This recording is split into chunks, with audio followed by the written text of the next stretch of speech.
سلام به همگی، خیلی خوش اومدین به کانال یوتیوبم. من پانتام، امیدوارم که حالتون خوب باشه. امروز 20 تا فعل مرکب با دادن یاد میگیریم.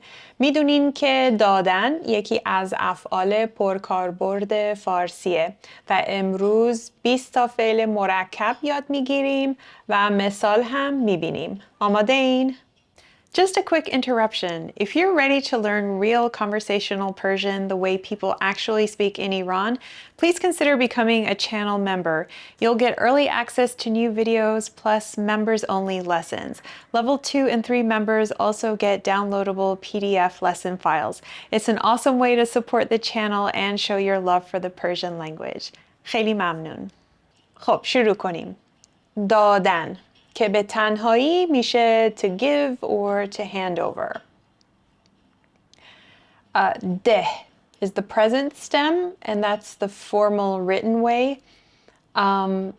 In conversational Persian, we just use the d sound. Dad, past stem, and dade, participle. اجازه دادن, to permit, to allow. مامانم اجازه نداد تنهایی برم. My mom didn't let me go alone. Didn't allow me to go alone. سفارش دادن, to order. برای شام پیتزا سفارش دادیم. We ordered pizza for dinner. قول دادن, to promise. قول میدم فردا بهت زنگ بزنم. I promise to call you tomorrow. خب میدهم فارسی کتابیه. قول میدهم. ولی حالت گفتاریش میشه میدم. قول میدم. آب دادن, to water. یادت نره گلا رو آب بدی. Don't forget to water the plants. آموزش دادن, to teach. من دارم به شما فارسی آموزش میدم. I'm teaching you Persian. بازم اینجا میدهم حالت کتابیه. میدم آموزش میدم گفتاریه.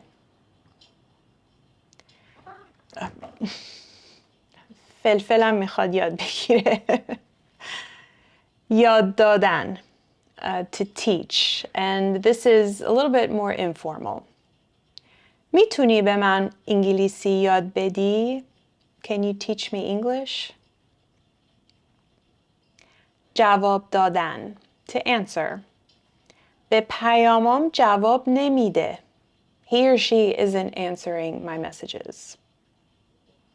اطلاع دادن, to inform.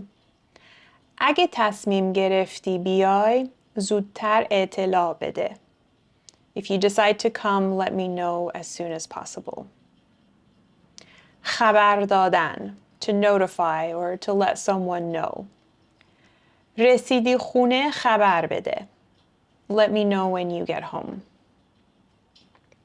امتحان دادن, to take an exam. هفته بعد امتحان میدم. I'm taking an exam next week. دستور دادن, to command or instruct. رئیس دستور داد جلسه رو شروع کنیم. The boss instructed us to start the meeting. تحویل دادن, to deliver. هنوز بسته رو تحویل ندادن. They haven't delivered the package yet. گزارش دادن, to report. باید مشکل رو به مدیریت گزارش بدیم. We have to report the problem to management. پس دادن, to return. این شلوار خیلی گشاده. باید پسش بدم. These pants are too loose or too baggy. I have to return them. حال دادن. So this is to have fun or to like really enjoy oneself. صبح پیاده روی خیلی حال میده. Morning walks really feel good.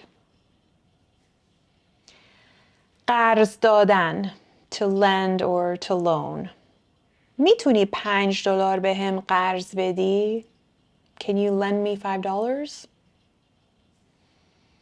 انجام دادن. To do or carry out. هر کاری دارید من میتونم انجام بدم. Whatever you need, I can do it. گوش دادن. To listen. چه نوع موسیقی گوش میدی؟ What kind of music do you listen to? نشون دادن. To show. نشان کتابیه. نشان دادن. حالت گفتاری میشه نشون. نشون دادن. عکسای سفرتو هنوز به هم نشون ندادی. You still haven't shown me your pictures from your trip. گیر دادن. To nag or bother or annoy. انقدر به هم گیر نده. Like, don't nag me so much. اینم از درسمون. امیدوارم که کمکتون کرده باشه و چند تا فعل جدید یاد گرفته باشین. من توصیه میکنم که با افعال جدید جمله بسازید و این خیلی کمک میکنه، برای یادگیری خیلی کمک میکنه و کمک میکنه که بهتر حفظ کنین. مرسی که این ویدیو رو نگاه کردین. لطفاً دکمه لایک رو بزنین. فعلا تا درس بعدی. خدا نگهدار.